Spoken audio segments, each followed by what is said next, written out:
I was impressed with that move you pulled. Bang.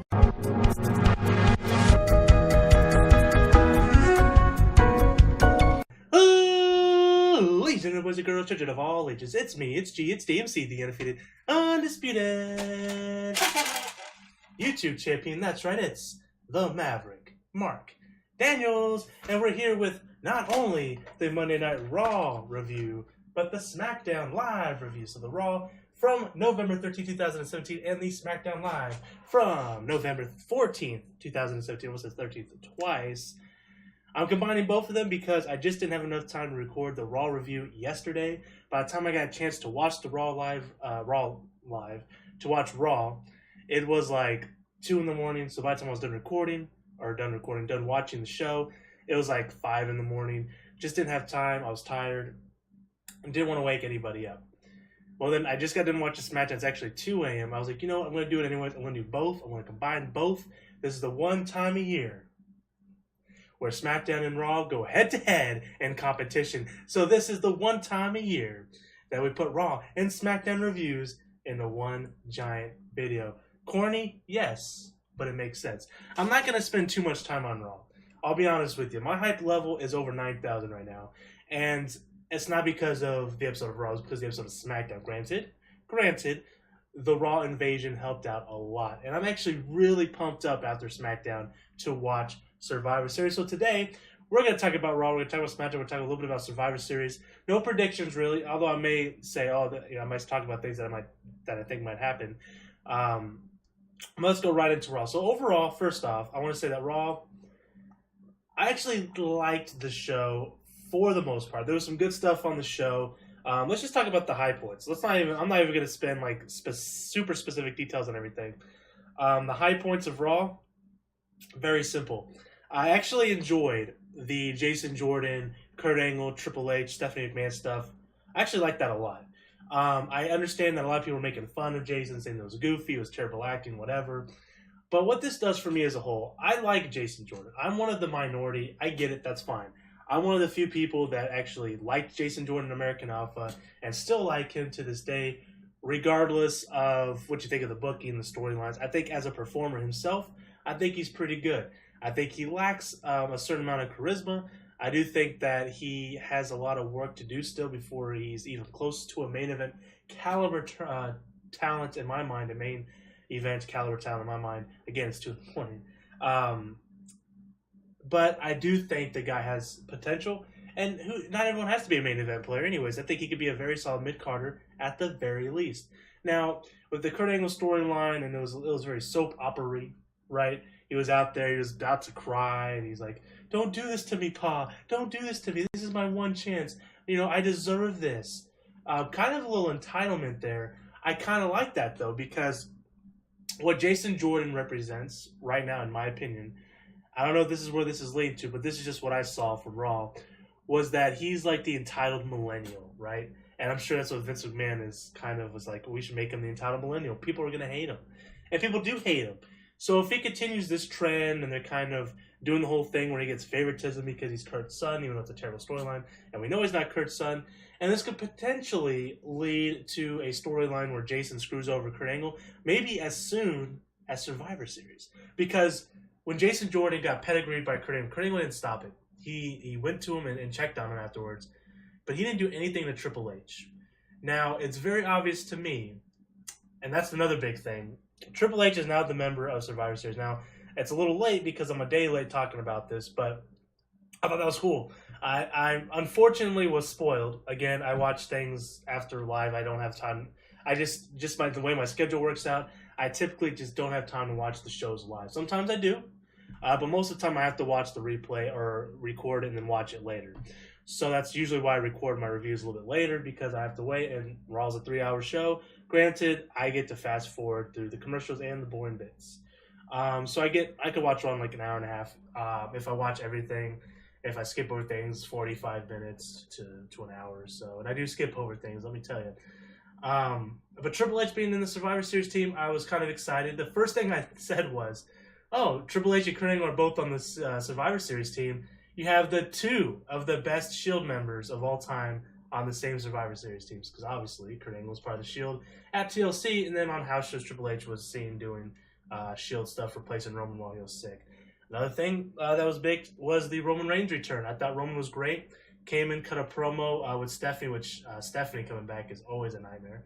But that just means she does her job well. She's hated, she gets heat, and she brings it. She's one hell of a promo. That's something you can never take away from her. Does she bitch out the rest of the roster? Absolutely. They totally they took any manhood Angle had last night on Raw and just buried it in the ground, big dog style. Like, it's poor Angle, man. He got emasculated pretty bad on Raw, several occasions. This was one of them. At the beginning of the show, where Stephanie was in his face and saying, how did the New Day even get here? We have new Raw Tag Team Champions. What happened? How did they even get in here?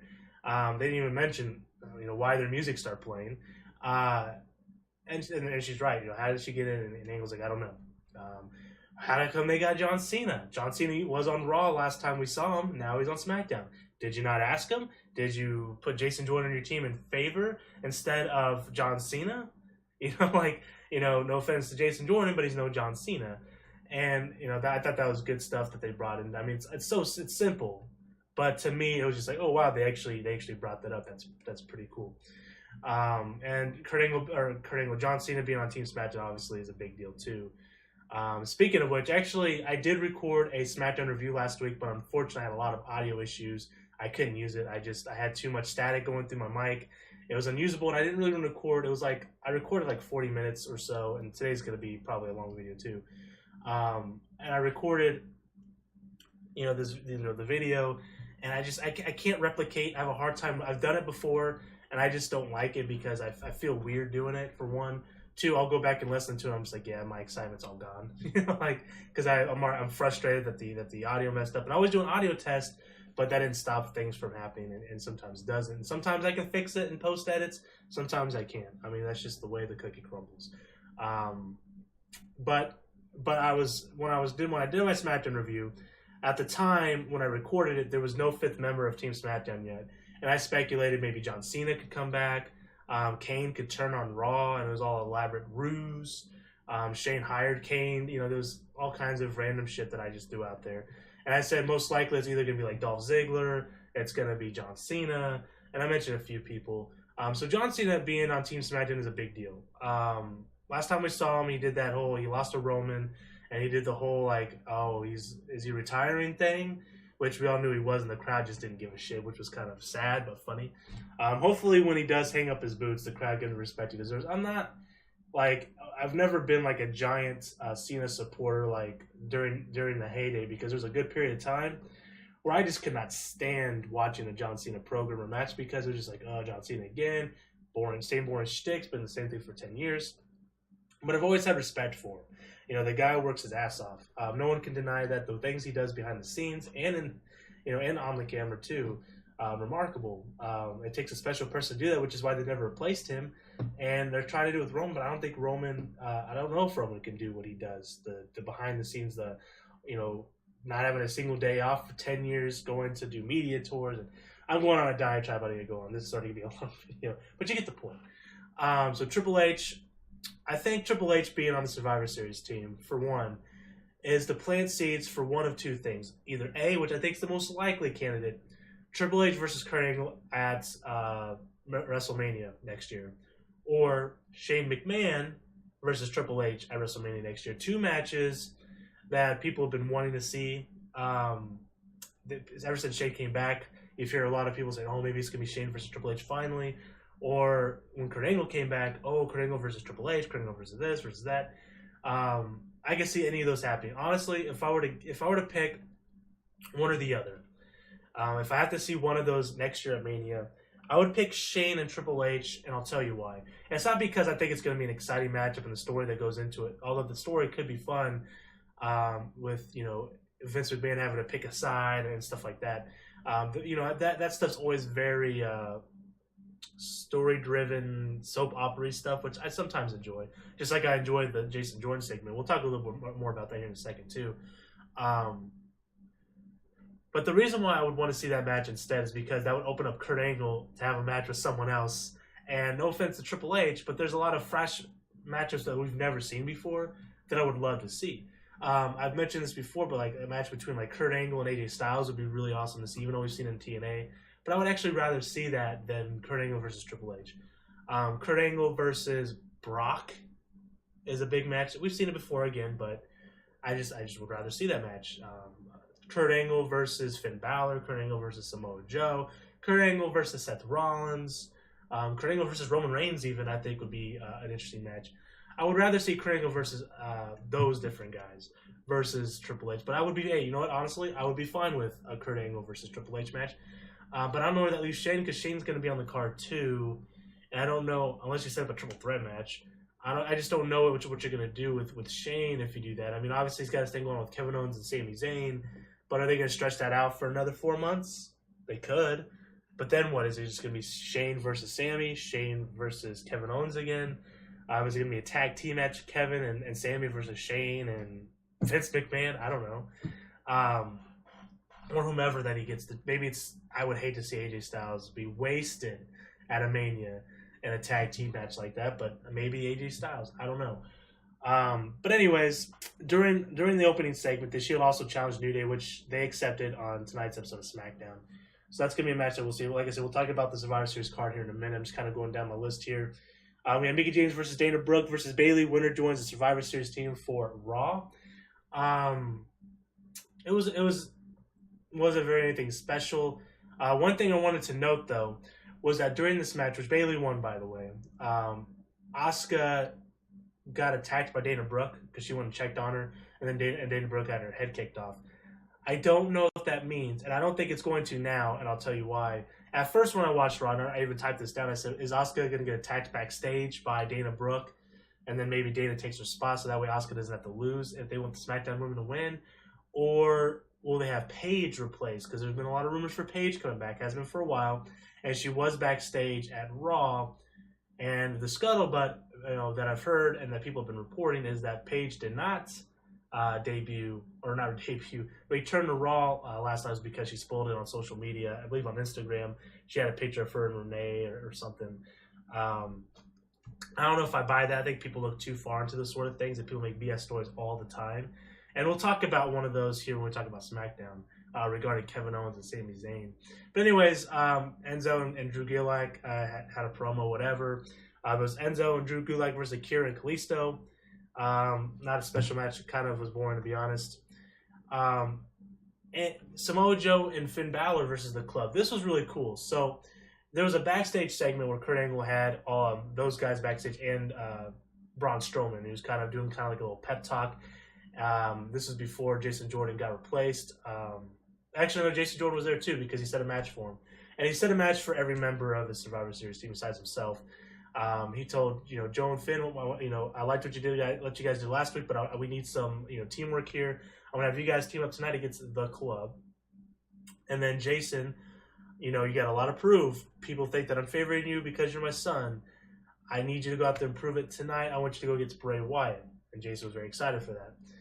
And then he says Braun Strowman, and Braun immediately just snaps at him, I want Kane. And Kurt Angle's like, look, man, he's like, I want Kane tonight. And he's just like, all right, you got Kane. I love Braun Strowman. Braun Strowman is easily my second favorite wrestler of all wrestling, not even just WWE. Like, I love Braun Strowman. The guy's great, man. The guy just gets it. He's just entertaining. I want to see more from Braun Strowman. What he did on SmackDown tonight was great, and I can't wait to talk about that. Then, Miz talking about Baron Corbin. Mentions Baron versus Sin Cara, which at the time, there was a video going around of Sin Cara being injured. He twisted his ankle or something during the match, but clearly he was okay because he had a match with Baron tonight, which I thought was actually a pretty good match. Seemed fine. He was jumping around on his ankle, did a moonsault onto the outside, landed on his feet. Clearly his ankle's okay, which is good. I'm glad it is.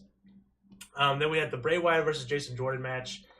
By the way, I wrote this down, and it's so true. Just the fact that he wasn't even considered, on a spot for the Survivor Series team, and then he's just in a random throwaway match with Jason Jordan. No storyline. They completely scrapped the whole Sister Abigail thing, the storyline with Finn Balor, probably because there's so much shit talking on it. for people saying, "Oh, we're going to see him dressed in drag and all this stuff." They obviously just didn't want to do it.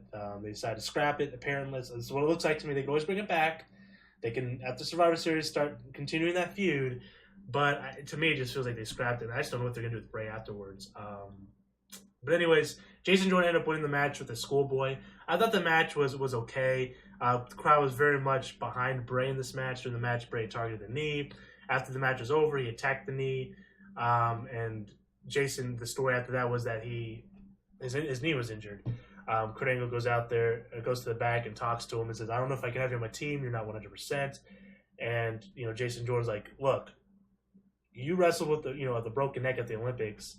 I can do this." And he's like, "Don't take this away from me. This is my opportunity." We kind of talked about before, and that led into the segment where Kurt Angle came out to the ring, and he cuts a promo, and he's like, "This is probably the hardest thing I've ever had to do." And he's getting ready to say that Jason Jordan's the only one on the team. Jason Jordan comes out limping, gets into the ring, and says, "Look, Dad, this is my first, this is my big opportunity. I'm never going to get a break like this again." He says, "This is the first time I ever get to fight alongside my dad." And then he was going on and on. And he really looked like he was going to cry. A lot of people said it was bad acting, but honestly, I thought it was pretty good. Now, I forgot about this until I just read it. The first thing Jason Jordan says when he comes into the ring and says, "This is the first time, this is the only time Raw and SmackDown goes head to head," and they literally butchered that line, which is why I opened with it. They said that line at least 15 times last night, and tonight they said it in every single segment. I was about to rip my damn hair out. Daniel Bryan said it, AJ Styles said it, Shane McMahon said it. Everyone freaking said that line. This is the only time of year where SmackDown and Raw goes head to head in direct competition, or whatever it is they say. And it drives me crazy. It ruins some of these moments because it comes off as so scripted. And that's something you don't want in a wrestling show. You don't want things to seem too scripted because you're supposed to have some believability. And granted, we all know it's a work. No one, I don't want to say no one, but most people that I know anyways don't really think or even consider anything to be happening to be legit, right? But you still want to be entertained. You don't want to be constantly reminded or things that spark that thing that triggers in your mind that says, "Oh yeah, this is pro wrestling. Oh yeah, this is fake." You don't want that happening. So then when they do this, where they're repeating this over and over again, when you had Paul Heyman say it, when you had AJ Styles say it, it's just Daniel Bryan say it, we get it. We get it. I mean, let's not bring up the fact that we've had some Raw vs. SmackDown matches already this year. But yeah, we get it. I mean, hell, just the TLC pay-per-view, we had Finn Balor vs. AJ Styles. Yes, that was a special circumstance, but that was a Raw vs. SmackDown match, which Paul Heyman actually brought up. He called AJ Styles perhaps the best wrestler in today's generation. Maybe Finn Balor is better than him. He says, "I don't know. We don't know," even though we kind of do know because Finn Balor beat him last time they met in the ring. But still, AJ Styles is still the man, in my opinion. But anyways, Jason's on the verge of tears, and Triple H's music hits. Crowd was just like, whoa, you can just feel the moment. The crowd was pretty excited for this. Triple H comes out, and he starts talking. He gets in Angle's face, and he tells him the 5th member of Raw is me. And the crowd popped big for it. They started chanting for pedigree, and throughout the whole night, throughout all these segments, the crowd was completely shitting on Jason Jordan when he got beat up, and he was getting I don't even remember if he got stretched out, if he got dragged out by the referees or whatever. But the crowd was chanting da da da, that whole thing. But that's great. If this is the way that they're going towards a Jason Jordan, like I said, kind of whiny, self-entitled, "Oh, I'm the son of Kurt Angle, so I deserve this, I deserve that," and then transition into a heel, like an actual heel, this is good stuff. If that's what they're meaning to do, then that's good stuff. However, what this also, so it's weird because when something like this happens, though, you do feel bad for Jason because of the circumstances. But at the same time, you kind of wanted to see that to happen. Granted, Triple H is not a babyface, so that doesn't really work. But still, I thought the segment was really good overall. And I love the fact that Triple H is on the team. And I know people I've seen all over social media, "Oh my God, there's nothing but old guys on the Survivor Series team." And you know what I got to say to that? I'm not going to say those people. I hate to generalize people because I see those kind of posts all the time. It drives me crazy. But I see so many people that will talk about how great Ric Flair is, right? Or they'll talk about how great the 1992 Royal Rumble is, the best Royal Rumble of all time. Let me tell you something. When Ric Flair won that Royal Rumble, he was 43 years old. 43. up into his like early 50s, people were still praising how good he was, his current work. Now, that's not to say that everyone is Ric Flair, because not everyone is the same as Ric Flair. But what I'm saying is that's a little hypocritical when you say, oh, it's nothing but a bunch of old guys. When those old guys are John Cena, Triple H, and I even know I'm not a big fan of him, but Randy Orton. Shinsuke Nakamura is only 30, like I think he's 37. That's really not that old. That's in his prime. He's in his prime. But I see people say, oh, the youngest person in this match is, I think Finn Balor I think is 32. I don't know. So what? I mean, and if you think about it, is there really any like super young talents that over that you could really put in that spot instead and still be this big match? I really don't know. I don't know who else you could even throw in that match from either roster. That's like a super young guy. You can throw Apollo Crews in there. The he got nothing. I mean, I would say The Miz, but The Miz is already in a match. He's already in a big match at this pay-per-view, and deservedly so. So I'm trying to think of any of the other younger guys. Like Rusev kind of comes. I don't know how old Rusev is. I would imagine he's in his early 30s. Chad Gable, I believe, is in his early 30s. But even then, they're still about the same age as Finn Balor. So I don't get that complaint. I get that people don't want to see Triple H in a match like this, or Kurt Angle, or some people don't want to see Shinsuke in this match. But hey, we got the match we got. There's a lot of big star power in this match, and I'm looking forward to it. I'm looking forward to see what happens because there's a lot that could happen. We can see Jason Jordan get involved. We can see Kevin Owens and Sami Zayn get involved. We could see the setup between Triple H and Kurt Angle at Mania, the setup between Shane and Triple H at WrestleMania, the setup between Shane and Kurt Angle at WrestleMania. Maybe winner gets both brands or something. I don't know, whatever. You can set up something. But like I said, overall, I enjoyed the segment, and I'm very excited for the Survivor Series match. So, next we have Finn Balor and Samoa Joe versus Anderson and Gallows. I thought this was a pretty fun match. It started with Samoa Joe shoving, Finn Balor. They didn't even tease anything with the club again. It doesn't really seem like the actual everyday casual audience even knows anything about that, which I get it. I mean, it's kind of, if you don't keep your pulse at all, like on wrestling outside of WWE, you have no idea what these guys are doing. Granted, they kind of mention on commentary, but even then, you don't really have an idea of what's actually going on with like the whole Bullet Club thing. But I thought this was cool. The match was fine. I really like the fact that Samoa Joe was very cooperative after that initial shove once the match started. And after they won the match, Samoa Joe just simply keeps walking up the ramp, doesn't look back, doesn't celebrate, doesn't do anything. All about business. And I like that. I really like Samoa Joe in the WWE. I know a lot of people says, oh, they haven't really done much of Samoa Joe. He hasn't done much since being here. I think they've been doing pretty good by him. Not everyone needs to be the world champion. Not everyone needs to be, top of the card all the time. And not everyone can be. And I don't think this is any exception. Granted, Samoa Joe, and like I mentioned about age earlier, he is getting up there in age. He's getting close. He's getting closer and closer to 40 every year. So, the fact of the matter is, if they ever want to do something major with him, this would probably be around that time. Now, they probably won't do it at least until after Mania.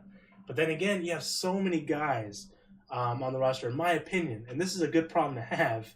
This is actually a really good problem to have. That easily could be your headliner. They could easily be your top champion of your brand.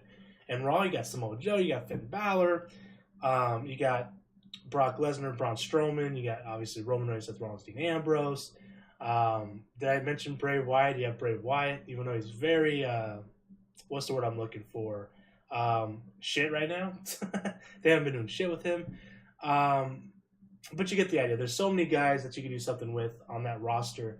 And the thing is, I just don't know if I would put Samoa Joe ahead of Braun Strowman in terms of who should be world champion. Because to me, Braun Strowman easily, and I think I mentioned this earlier, is easily my second favorite wrestler in all of wrestling. Not just WWE, but all of wrestling right now. The guy just entertains me. The guy just pulls out great matches, entertaining stuff. And it's just crazy to see what he's done so far.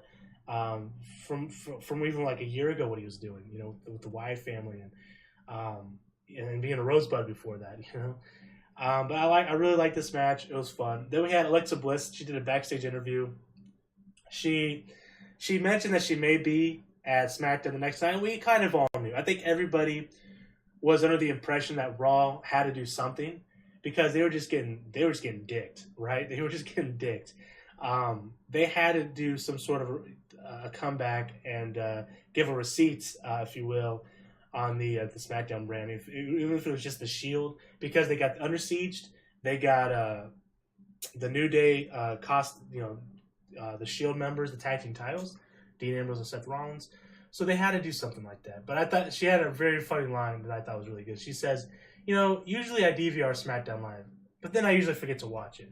So maybe I'll show up on SmackDown tomorrow. I don't know. And she did, obviously. We'll talk about that when we get to which. It was great. It was good stuff. Then they mentioned Kalisto's birthday celebration on 205 Live, which I haven't seen yet. I haven't watched 205 Live yet, so I can only imagine what that is. I just put why though, LOL. That's in my notes, literally. Why though, LOL.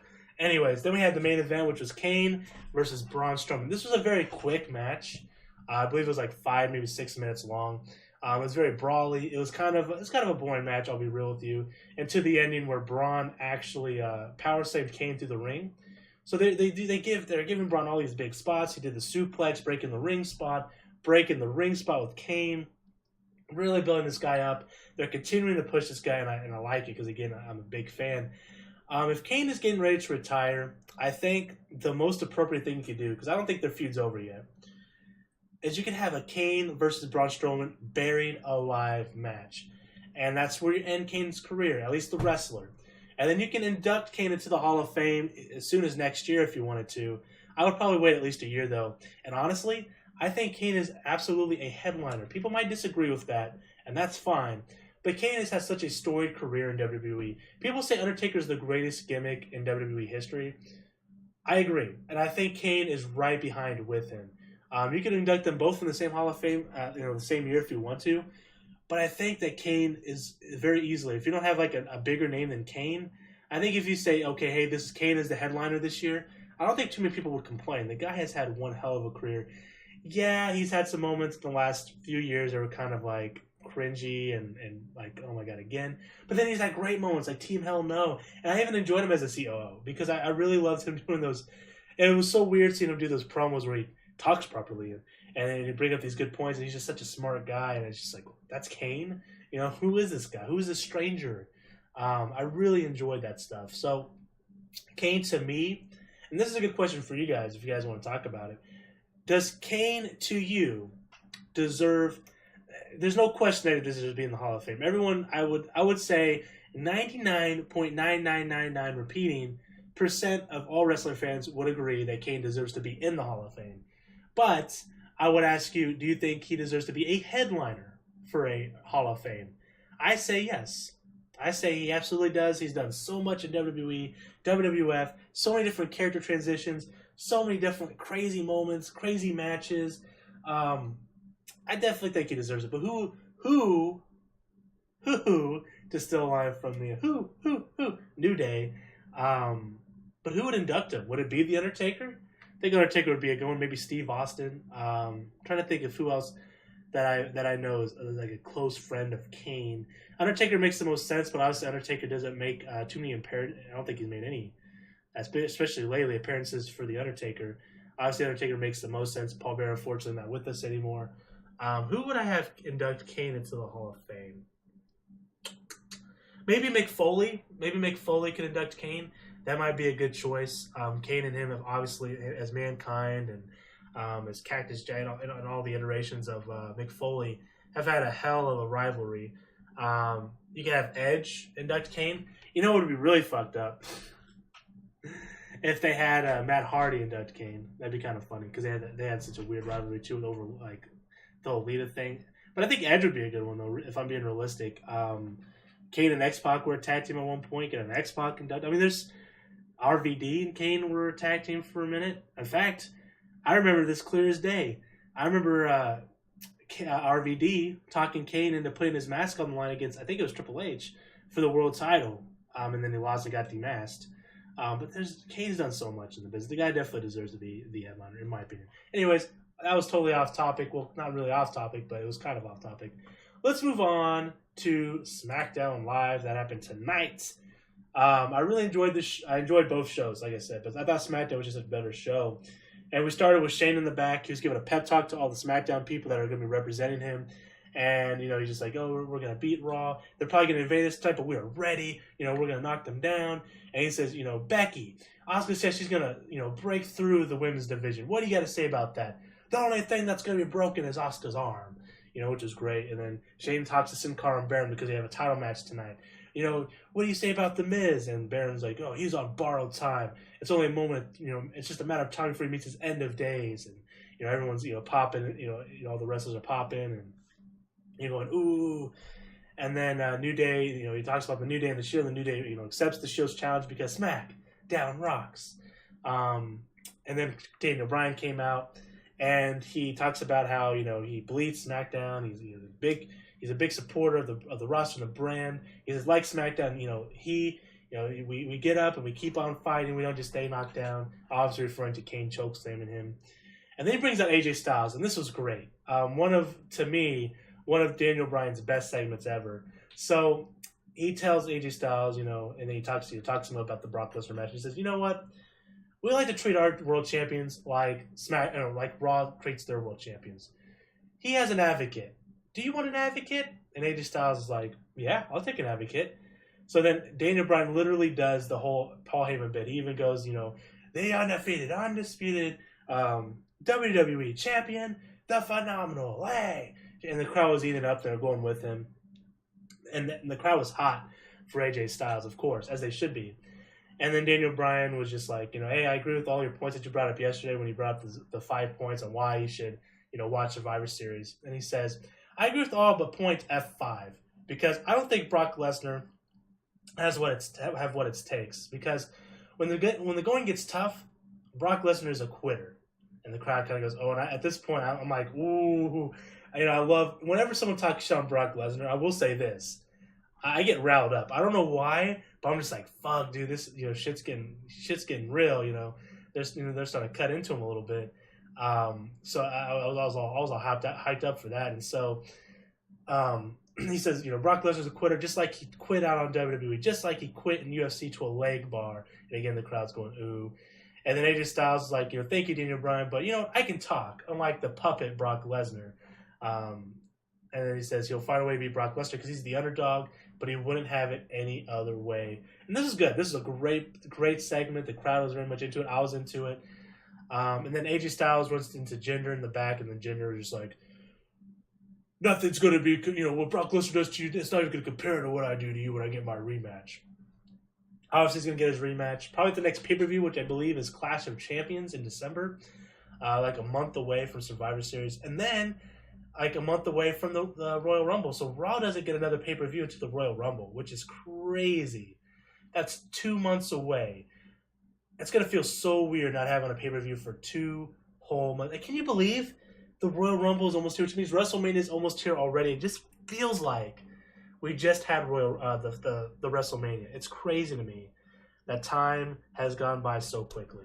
And I will say this, as much as sometimes I get a little tired of the WWE pay-per-views being like 2 weeks apart, when they're a month apart, it feels almost like a lifetime before you have another pay-per-view. It is crazy. Which actually makes me more excited for pay-per-views, which is weird. So like 2 months before Raw pay-per-view, like what are they going to do for 2 months? Good news is they don't have to pay Brock for a couple months, at least for his per appearance there. So I don't know what they're going to do. Are they going to have... I don't know what they're going to do. Man, but the Royal Rumble is going to be exciting. I always love the Royal Rumble. Even though the last few's been kind of disappointing to a lot of people, I still enjoy it overall. It's still my favorite pay-per-view of the year. Because even though it doesn't feel like anything can happen because of the last few winners, but anything still in my mind is like, even though it's probably going to be Roman Reigns, I think Dolph Ziggler has a fighting chance. Just like James Ellsworth would say, any man with 2 fists have a fighting chance. Which, by the way, he was nowhere to be seen last night, or tonight, or last night, whatever. Is James Ellsworth done with the WWE? That's the rumor that's been going around. People have been talking about it. There's been some news reports on it, and I kind of thought that too. The way he went out was kind of weird. Then I've been seeing a lot of videos and pictures of all the women taking turns beating up James Ellsworth. They were having like a stunner party. The women did like a multi-women power bomb on him, Shield style. So I don't know if he's leaving or if they're just going to take him off TV for a little bit. I don't know. I like James Ellsworth, so hopefully that's not the end of his career in WWE. But if it is, hell man, he had one hell of a ride. A guy who literally went from a complete jobber to Braun Strowman, actually got a character on TV, got over, sold T-shirts, incredible. So if he goes back to the Indies and leaves WWE, I think he'll do just good for himself. He, to me, very entertaining guy. So then we have the first match of the night, which was the U.S. title match between Baron Corbin and Sin Cara. Great match. Really actually liked this match. It wasn't a great match. It wasn't like a 5-star slobber knocker, pay-per-view quality match. But I thought it was a pretty good match. I was actually surprised by it. And I was also surprised that Sin Cara's not injured because there's been videotape rolling around of him, twisting his ankle. But, even before the match started, the guy's, jumping up and down. I'm like, oh, man, if his ankle's all messed up like I thought it was, I'm just, cringing in pain. How the hell are you doing that, man? The guy did a moonsault off the turnbuckle to the outside, did, springboard cross bodies, all kinds of crazy stuff. And he was just fine. No selling anything. So either the guy's the tough son of a bitch, which I heard he is. I heard Hunoko's not someone to mess with. Simon Gotch will tell you that. But, man, or just wasn't that big of an injury and he's fine now. I don't know. But let me tell you this, though. The crowd was behind Sin Cara in this match. And honestly, I'm digging Sin Cara, man. It's crazy to think about what Sin Cara has the transition of Sin Cara's career in WWE. It started with the original Sin Cara, and then he got injured several times, and Hunico took his spot. Then they did that the Black Sin Cara versus Blue Sin Cara, whatever it was. And then it's weird because Sin Cara is actually, with the exception of being NXT Tag Team Champions, he has no accolades in WWE. And if you remember, this was Triple H's first big project, right? It was a big deal. He brought Sin Cara in. They even had that golden light thing that he would do at the beginning of his matches, and the whole match would be in that weird lighting. I'll be real with you. I know Sin Cara, I believe he's 40 years old. I think Sin Cara definitely deserves at least a run. I think, to me, Hunico is the better of the two Sin Caras, easily. And that might rustle some feathers. I don't know. I don't know if there's some, I believe it's Mystico in Mexico. I don't know if there's some big Mystico fans out there, but if there is, I apologize. I just think Hunico's a better Sin Cara. And I wouldn't mind seeing him get around with the U.S. title. I mean, hell, Kalisto's had it twice, I mean, there's been a lot of weak U.S. champions in history. What's the worst that could happen? Sin Cara being U.S. champion. It wouldn't be the worst thing in the world. Remember Kenzo Suzuki? He was U.S. champion. Rene Dupree? I believe Rene Dupree was U.S. champion. The reason why I said those two because I said Kenzo and then they were a tag team together, which is why I said his name. But yeah, anyways, Sin Cara U.S. champion. Hashtag Sin Cara for champ. But anyways, the match ended with Sin Cara for a swanton. He rolled out of the way, ran back at Baron. Baron hit the end of days. 1, 2, 3. Like I said, it was a fun match. A really good match, though, was the second match of the night, which was the women's title match. Charlotte versus Natalya. Very great match. They were in Charlotte, North Carolina, I believe. I know they were in North Carolina. I believe they were in Charlotte, North Carolina, which is her hometown. And the crowd was very hot for Charlotte, which, duh. She got a lot of offense in early, and this was a pretty hard-hitting match early on. These girls were hitting each other pretty hard. And this was just to me, was better than the Hell in a Cell match. There was a part of the match, and I thought this was pretty impressive. This is early on in the match. Natty gets Charlotte on the ground. She does a thing where she runs the ropes, and then instead of jumping over and leapfrogging your head or something, she stomps on your neck. And she did that to Charlotte, and then she runs back to the rope. But by the time she gets to Charlotte kips up and then hits her with a spear. Now the spear, the timing could have been a little bit better, but it was still pretty cool to see. I really enjoyed that spot. Charlotte went for a moonsault off the barricade. Natty got her before she could jump off. Threw her into the turnbuckle, very gently, I might add, but she threw her to the turnbuckle, threw her in the ring, put her in the sharpshooter, and Charlotte was just scratching and crawling, tooth and nail, trying to get to the rope. She was fighting. She didn't want to tap out. She was getting ready to tap out, but she gets to the rope. Crowd pops big time for that. Great psychology. Charlotte then hits her with the big boot, gets her into the figure 4 to the figure 8, and Natty's fighting for a while, but then she just has to tap out. Crowd goes crazy. Charlotte grabs the mic. She was very excited for winning. She talks about Alexa Bliss, and then the crowd starts chanting, "You deserve it." She almost breaks down in tears, but she stops herself. And then she mentions her father and says, he's been having a lot of stuff going on. He couldn't be here tonight. He'll probably text me. I'm sure I got a text from him right now in the back. But I just want to say that this one was for you, Dad. And she starts walking up the ramp. And I don't know if this was a work or not, because I couldn't really tell. But she walks to the ramp, and then Rick's music hits, and she like stops for a minute and doesn't know what to do, doesn't know what to make of it. And then Rick comes out, she runs up and gives him a big old hug, and Rick's already got tears in his eyes, and they're celebrating. It was a really good moment, and it was a really good match. Easily to me, the match of the night, and I'm excited for the rematch, probably at Clash of Champions. Unless we see a cash-in from Carmella. We might talk about that when we get to the card. More or less, maybe when we get to the predictions. But then we had Chad Gable versus Jimmy Uso. It was an okay match. This was an interesting one for me. Even though I didn't get to do my video last week, Chad Gable has been acting kind of heelish in his matches with the Usos. Really going after the knee, targeting the knee, not just going after the knee, but like violently going after the knee. He like shoved Jey Uso out on the outside during the match. Jey Uso chases after him. Shelton Benjamin gets involved. Uso kicks him right in the face. Chad Gable gets distracted, gets hit the super kick. Uso wins the match. At first, I thought maybe this was going to have some dissension between Shelton and Chad. But now I'm starting to think they might do a double turn between these two in their title match. I would assume at Clash of Champions in December. I can see them doing a double turn. Usos are very over right now. To me, the second best tag team in all wrestling. Easily the best tag team in WWE right now. My favorite, of course, the Young Bucks. Too sweet. But I really enjoyed their work. They've been killing it. The last few matches have easily been match of the night. And they could easily have match of the night again against the Bar. And I thought this was cool. I didn't know this, but the Bar and the Usos were actually the last two teams standing last year in Survivor Series. So very nice little nod there. I didn't know that. I didn't really. I watched the match, but I didn't think of that, nor do I remember that, to be honest with you. That's a year ago. Come on now. But this was interesting. So I think they might try to do a double turn. You can keep the Usos. Keep the Usos the same Usos they are now. Don't change them back to the clap and stomp. Ooh, so when we say oohs, you say oh no. Uso Penitentiary thing's got to stick around. Their promo style's got to stick around. Keep the whole package there, but just let them be the baby faces. It's not difficult. They can still be edgy. They're cool. The Usos are cool. Keep them cool. Don't make them corny. Leave them the way they are, because I like the Usos a lot, and I think they transformed themselves over the last couple of years. I liked them then too. But then they got stale for a while, and they completely reinvented themselves, and they've just been killing it. And I'm excited to see their match with the Bar. Then we had the New Day versus Sami Zayn and Kevin Owens. New Day cuts a promo on the Shield. They say it's going to be House of Justice versus the Unicorns. The Shield members can't trust each other, but we can. And then they talk about like title history, and they say, between the Shield members, they have X amount of championships. I forget what they said. And then they said, between us three, we have at least 27. And they say, mostly from Kofi Kingston, a lot from Kofi Kingston. And that's true. Kofi has the thing about Kofi, he's got a big amount of accolades from WWE. It's crazy. I remember when Kofi was feuding with Orton, I thought he was going to be WWE champion someday. And they still could do something big with him, but it's getting to the part of the career now where it's kind of might be too late for something like that. But Kofi is a very talented guy. I really like Kofi Kingston.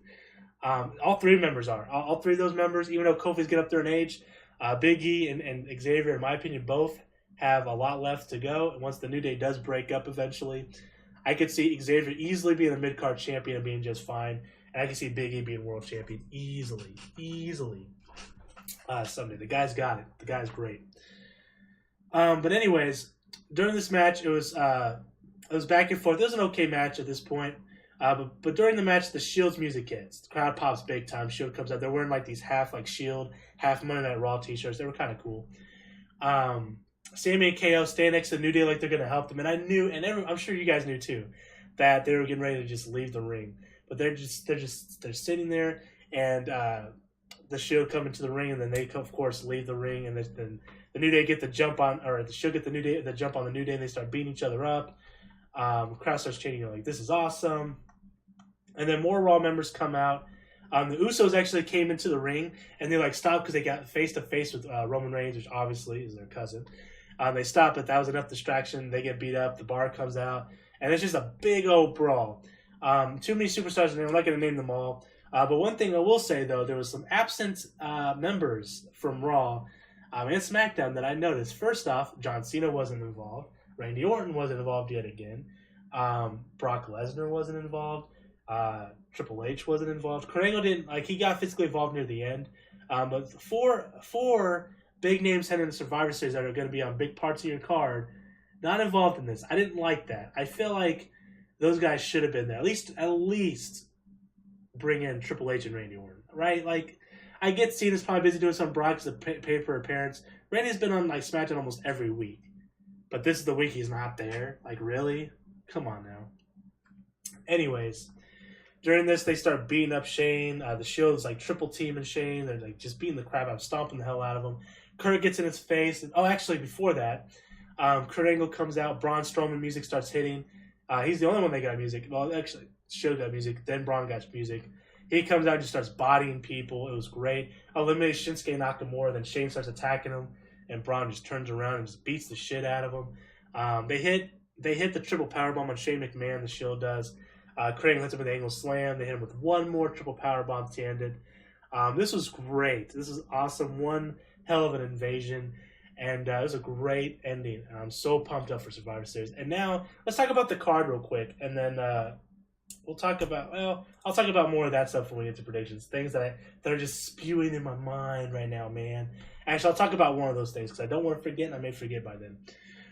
So, we had the kickoff. The kickoff show is going to be the Cruiserweight title match. It's Kalisto versus Enzo Amore. Easily the most throwaway match on the card. I'm sorry. I love the Cruiserweights.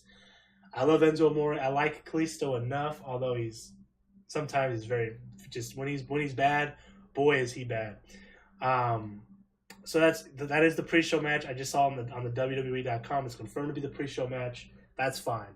It's the only match on the card that doesn't have Raw versus SmackDown.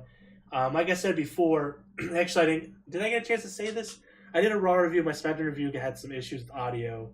I said, I think it was my Raw review, that they should have had a cruiserweight from SmackDown face Enzo Amore. It could have been Chad Gable, Tyler Breeze. You could have thrown, the New Day's already involved. Otherwise, a New Day member would be perfect. Sin Cara, since he's not injured. There's a handful of people that you could have thrown in that match. And just have Enzo win. That way they don't lose the cruiserweight division, but you can have a big stipulation there. Winner gets the cruiserweight division. But that's okay. Enzo versus Kalisto. Then you have the U.S. champion Baron Corbin versus the Intercontinental champion The Miz. Then you have the Shield versus the New Day. Tag team champions, SmackDown tag champs, the Usos, versus the Raw tag champs, The Bar. Should be one hell of a match. This or Shield, in my opinion, could easily be a match of the night. Just gonna be both those matches are gonna be great. Then you have the women's title match. Not women's title match, but the women's champions going at it. SmackDown Women's Champion Charlotte Flair versus Raw Women's Champion Alexa Bliss, who got one nasty hit on Charlotte tonight. I forgot to mention that during their beatdown in the locker room. The women went through the locker room and they beat up the women in the women's locker room. Then we have the Women's Survivor Series match. We have representing SmackDown Carmella, Tamina, Naomi, Becky, and question mark. And I forgot to mention, so we'll talk about that here in a minute. And then representing Raw, you got Alicia Fox, Nia Jax, Sasha Banks, Bayley, and Asuka. Question mark. So Charlotte was originally part of Team SmackDown. Now she's not. So who's going to replace her? To me, the obvious answer would be Natalya. But maybe it's not Natalya, because if you go to the website at like the WWE.com, they're like, who's going to be the fifth member of SmackDown? So it's kind of building up to something. To me, this is going to be a bold prediction, and it's going to be a prediction that a lot of people's not going to like, but I think you can look, but you can't touch, because it's going to be Nikki Bella. I think it's going to be Nikki Bella. I think it's going to be Nikki Bella or Natalya or a returning Paige. Those are my guesses. But that could be a fun match. Then we got the Men's Survivor Series match. You got Randy Orton, John Cena, Bobby Roode, Shinsuke Nakamura, and Shane McMahon versus Braun Strowman, Kurt Angle, Samoa Joe, Finn Balor, and Triple H. Two of the best members of the Shield. Samoa Joe, Finn Balor, and Braun Strowman versus Team SmackDown. Gonna be great. I can't wait. So the thing I wanted to talk about that I said I was going to wait for my predictions involves this. So Triple H was added to this match, and I thought to myself, and I don't think this is kind of like a booking dream type scenario. I don't think this is going to be realistic at all, but it could happen. Anything can happen in the WWE. What if? Excuse me, and there's going to be a lot of what if scenarios in my mind. I'll talk about another one because I want to talk about it now. And we'll get to predictions.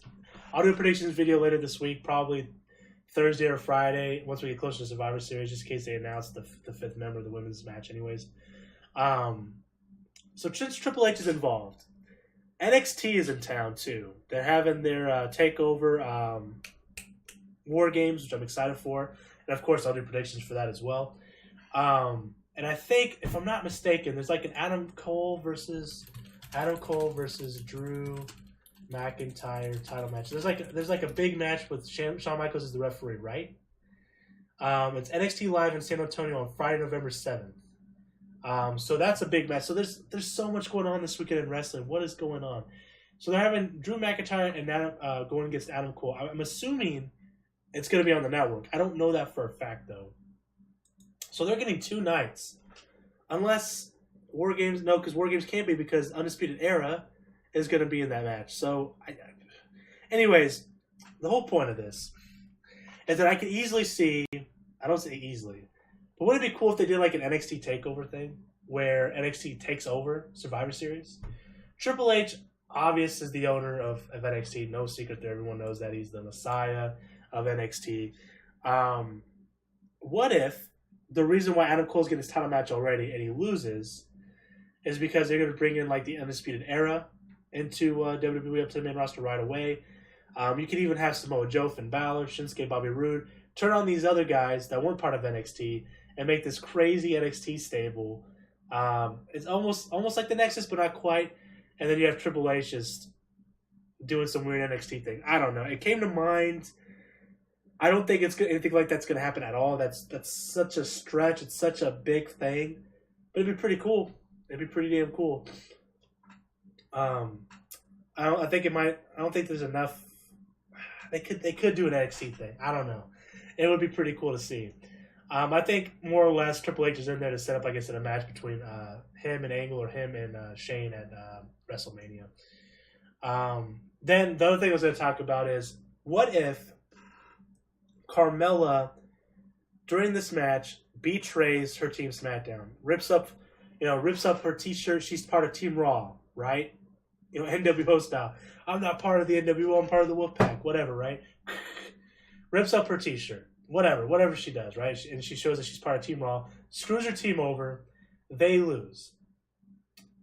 They find out that, hey, she signed with Team Raw. That way she could also be with Big Cass, and they can package those two together, because I think they're going to at some point. Makes sense.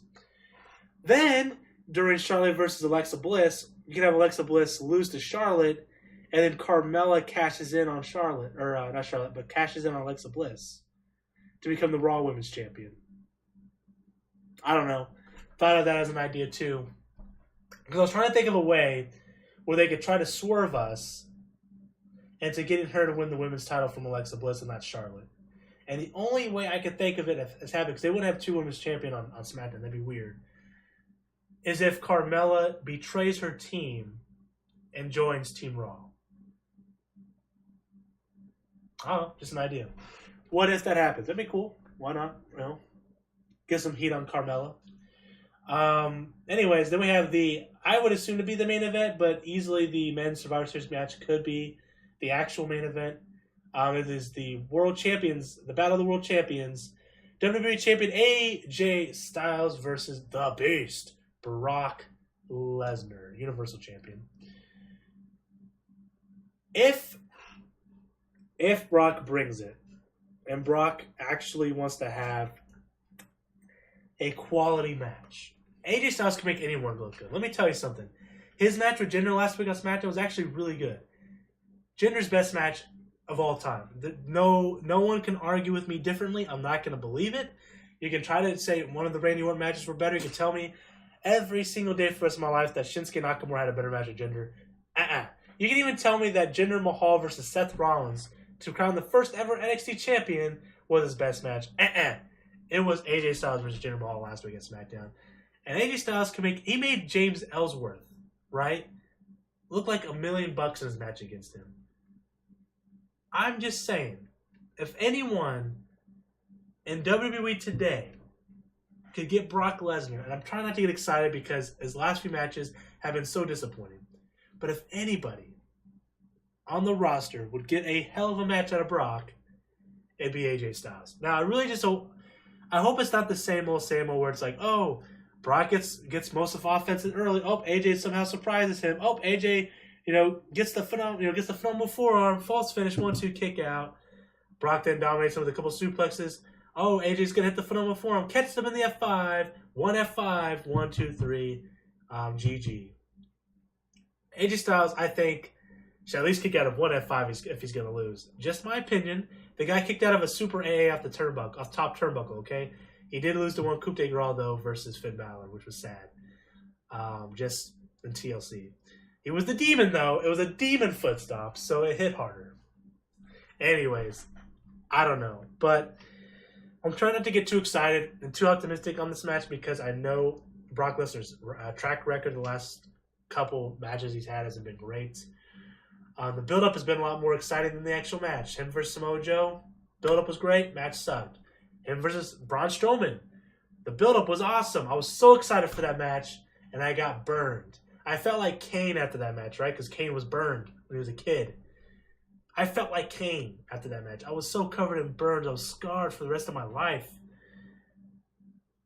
I can't trust Brock. I have trust issues with Brock now. I'm sorry. I have trust issues. No trust city. #. I want to think this match is going to be great. I'm excited for Survivor Series as a whole. If this match sucks, whatever, right? Like, if it's going to suck too, this better not be the main event. You got to have the main event if that's the case. If something big's happening with the male Survivor Series, if you're going to have Jason Jordan come out and cost Kurt Angle and Triple H, whatever. If you're going to have this NXT invasion thing that I talked about earlier, that's not going to happen in a million years. But if it did happen, you do that last anyways. If something weird happens where, like, Daniel Bryan decides he's going to turn on Shane, because I forgot to mention this during SmackDown, he mentioned to Shane, yeah, I'm 100% behind Team SmackDown. But after Survivor Series, you and I, we have to have a talk. Because you did not console me when you went over there and took on the Raw roster, and then I paid for it. I went over there to make peace. I got chokeslammed. I'm not even clear to wrestle, and I got chokeslammed. I could have a concussion at any moment. I got chokeslammed. He didn't say all that, but you get the idea. Anyways, guys, that's been my Raw and SmackDown prediction. Wow, review. Can I speak? Again, it's really early in the morning for me. This has been a long video. In fact, it was so long that my first video got cut off by my recording software. So that's why there was a weird cut in the middle of it.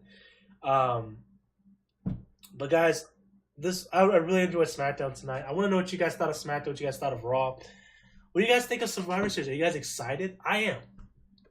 I'm actually very excited to see what happens. We have a mystery teammate for SmackDown. It could easily just be Natalia. They could all this speculation, all this excitement could be for naught. Or it could be Nikki Bella. Anyways, guys, on that note, I got to go find a bucket. I got to vomit. And until next time, guys, I am the Maverick Mark Daniels. Bid you farewell, peace, and one love. Bang!